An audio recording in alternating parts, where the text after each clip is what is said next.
महात्म्य गीता। श्री नारायण जी बोले, हे लक्ष्मी जी, अब 7वें अध्याय का महात्म्य सुन।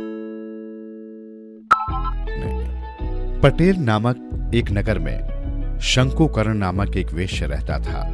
व्यापार करने को नगर से बाहर यहां वहां जाता रहता था। एक बार रास्ते में शंकुकरण को एक सर्प ने डस लिया। वो मर गया। उसके साथ ही उसका दाह संस्कार कर आगे बढ़ गए। जब वे पलटकर वापस नगर में आए तो उस वैश्य के पुत्र ने पूछा, मेरा बाप शंकुकरण कहाँ है? उन व्यापारियों ने कहा, तेरे पिता को सर्प ने डसा था, वो मर गया और ये पदार्थ तेरे पिता का है, सो तू ले।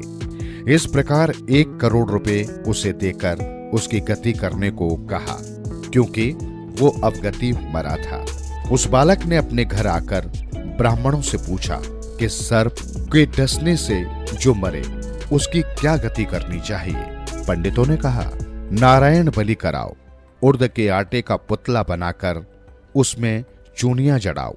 जैसी विधि पंडितों ने कही वैसी ही उसने किया।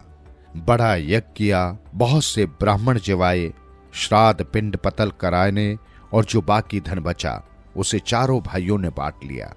एक ने कहा, जिस सर्प ने मेरे पिता को काटा है मैं तिसको मारूंगा, और उन व्यापारियों से कहा कि वो जगह मुझे बताओ जहां मेरे पिता शंकुकर्ण मरे हैं। व्यापारियों ने उसे वहां ले जाकर खड़ा कर दिया। वहां की एक बामी थी जिसे वो कुदाल से खोदने लगा। जब छेद बड़ा हुआ तो वहां से एक सर्प निकला। उसने पूछा, तू कौन है? मेरा घर क्यों खोदने लगा है? उस बालक ने कहा, मैं शंकुकर्ण का पुत्र हूं। जिस सर्प ने मेरे पिता को मारा है मैं उसको मारूंगा। तब उस सर्प ने कहा, हे पुत्र, मैं तेरा पिता हूं। तू मुझे इस अधम देह से छुड़ा और मुझे मत मार। ये मेरा पूर्व जन्म का कर्म था, सो मैंने भोगा। तब पुत्र ने कहा, हे पिताजी, कोई यत्न बताओ जिससे आपका उद्धार हो। तब उस सर्प ने कहा, हे पुत्र, किसी गीता पाठी ब्राह्मण को घर में भोजन कराओ। उनकी सेवा व उनके आशीर्वाद से मेरा कल्याण होगा। तब उस बालक ने अपने घर आकर अपनी स्त्री को सब हाल कह सुनाया। तब उसकी स्त्री ने कहा, अवश्य करो, साधुओं को जिवाओ, संतों की सेवा करने से तो उद्धार होता है। तब खोजकर उस नगर में जितने गीता का पाठ करने वाले ब्राह्मण थे सबको बुलवाकर श्री गीता जी के 7वें अध्याय का पाठ कराया और उनको भोजन करवाया।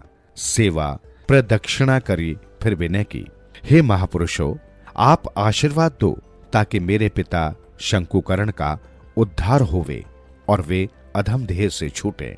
तब उन साधु ब्राह्मणों ने आशीर्वाद दिया। परिणाम स्वरूप तत्काल वो अधम देह से छूटकर देवदेही प्राप्त कर और अपने विमान पर चढ़कर आकाश मार्ग को जाता हुआ अपने पुत्र को धन्य धन्य करता बैकुंठ धाम में जा प्राप्त हुआ।